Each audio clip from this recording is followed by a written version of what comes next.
Good morning, students. So this is P. Venkatrao from LBRC.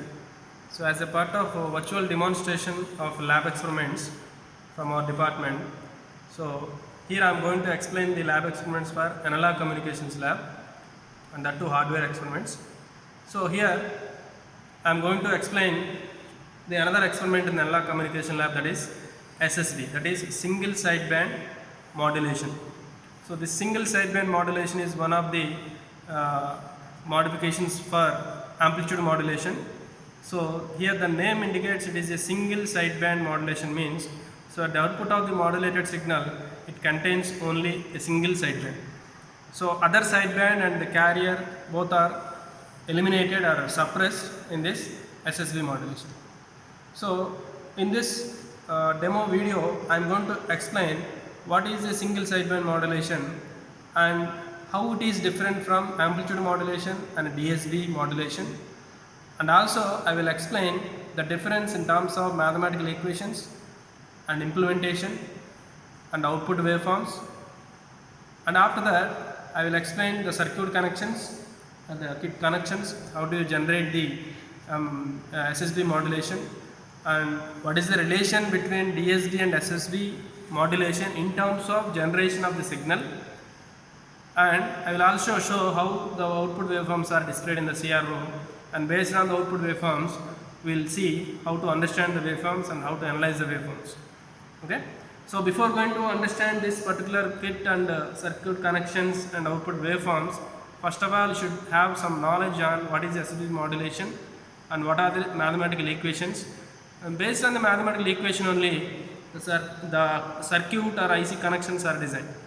So I will explain what is the SSB modulation and what is the mathematical equation for this. After that I will move on to the connections part. So before understanding this SSB modulation, first of all you should know what is the amplitude modulation. So here the amplitude modulation is nothing but the amplitude of the carrier is changed according to the amplitude of the message signal. For example, this is the message signal and this is the carrier signal. Then the AM output will be like the amplitude of the carrier is changed according to the message signal amplitude. So the amplitude of the carrier increases if the amplitude of message increases, and the amplitude of the carrier decreases if the message signal amplitude decreases, and it will repeat like this. So this is what AM output. So in this AM output, if you represent this signal in terms of mathematical equation, it will be like this. So the S of t is equal to AC cos 2 pi fct plus mu AC by 2 into cos 2 pi fc plus fm into t plus mu AC by 2 into cos of 2 pi fc minus fm into t. So as you all know that we have learned some theoretical knowledge and concepts related to amplitude modulation, DSB, SSB, etc. in your classes. So the same thing I have taken here. So here in the AM equation there are three parts. The first part is nothing but the carrier signal, that is AC cos 2 pi fct, and the second part is said to be, the second and third parts are said to be side bands. These two are nothing but side bands. This one Fc plus Fm component is called as upper sideband and Fc minus Fm component is called lower sideband. So this is the complete representation of amplitude modulation. But while demodulating the signal we require only message signal. We require only message signal of component Fm only. But in the amplitude modulated signal, instead of Fm there are different components are obtained. That is Fc plus Fm, Fc minus Fm, Fc. Clearly you can observe that in this part there is no Fm, there is no message signal. So it is unwanted component. We should eliminate this. So if we eliminate this carrier component, then if we produce only upper sideband and lower sideband, then that is said to be DSB, that is double sideband suppressed carrier. Double sideband suppressed carrier. So if the carrier is suppressed, then some 30% or some percentage of the unwanted signal can be eliminated at the modulation process.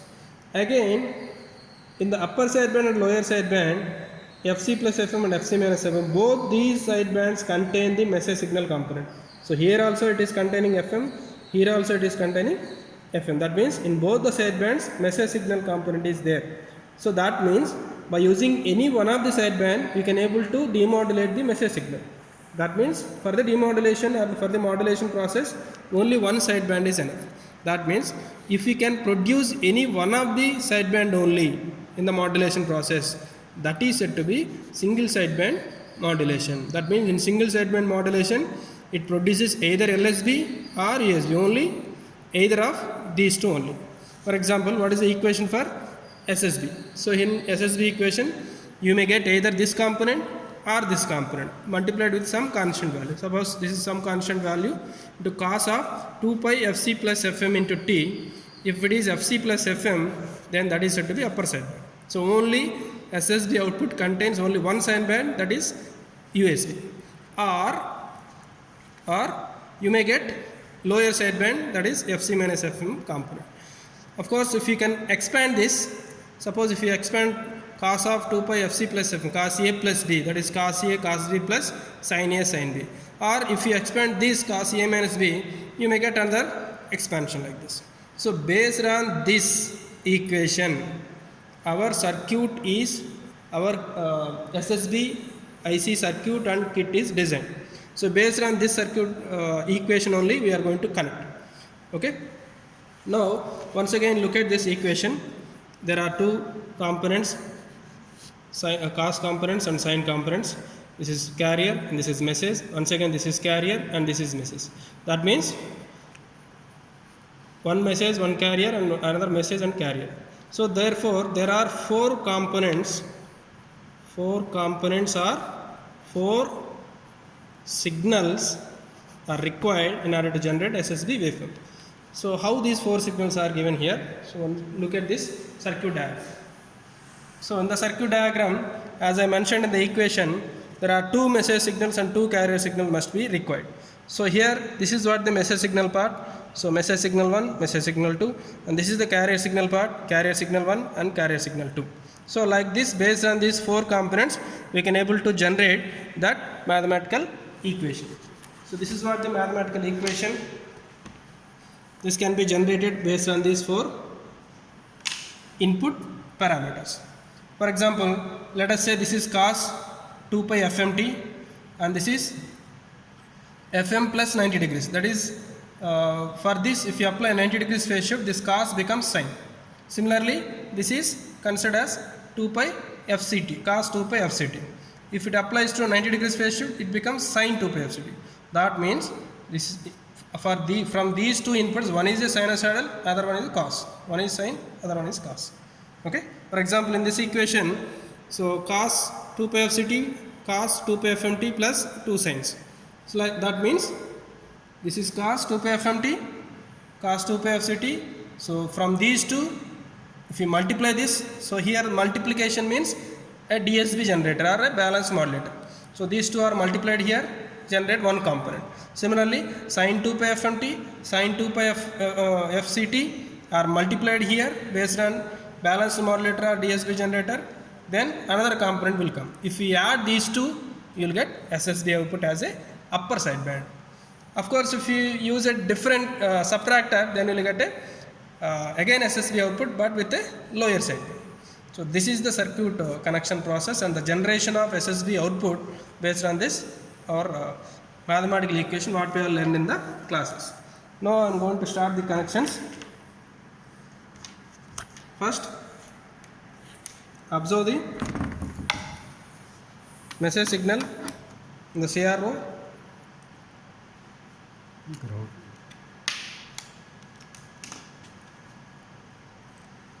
First observe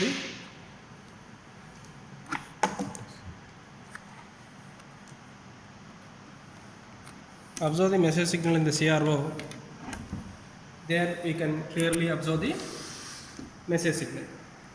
Similarly, another message signal also can be observed. Similarly, two carrier signals can be observed.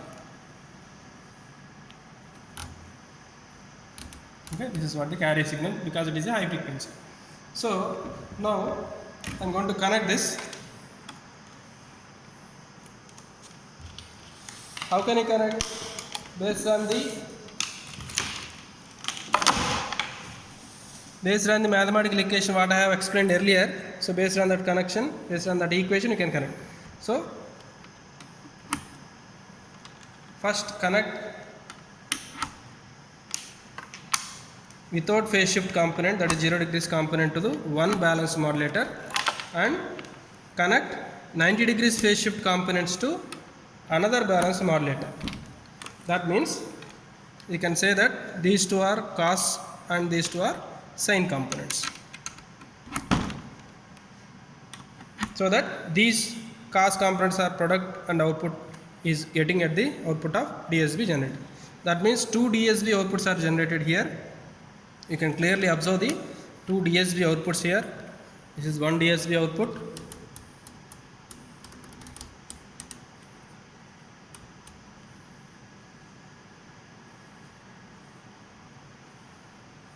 So slightly adjust this.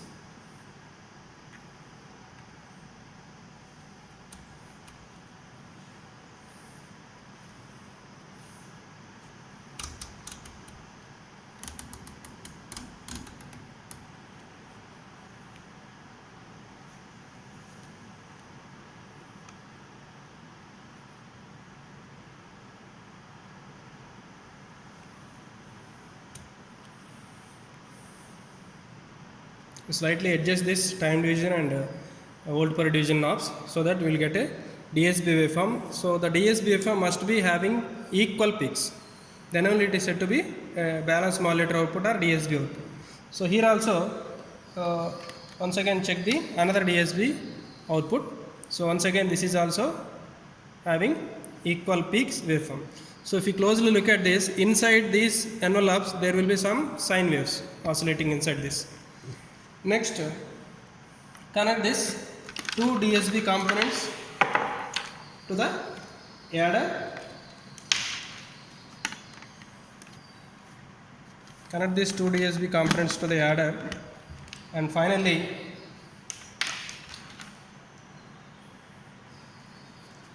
observe the SSB output. If you connect the final SSB output, so it look like something like a square type waveform, because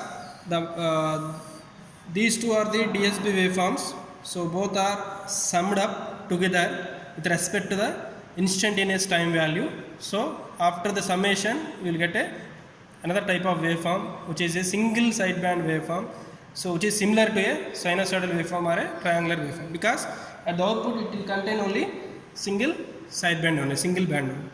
So this is what the SSB output. So this is the process of connections. And if you want to observe the demodulated signal, then you need to connect this output to the this is what the demodulator part. So simply you will connect the demodulator output along with, since it is a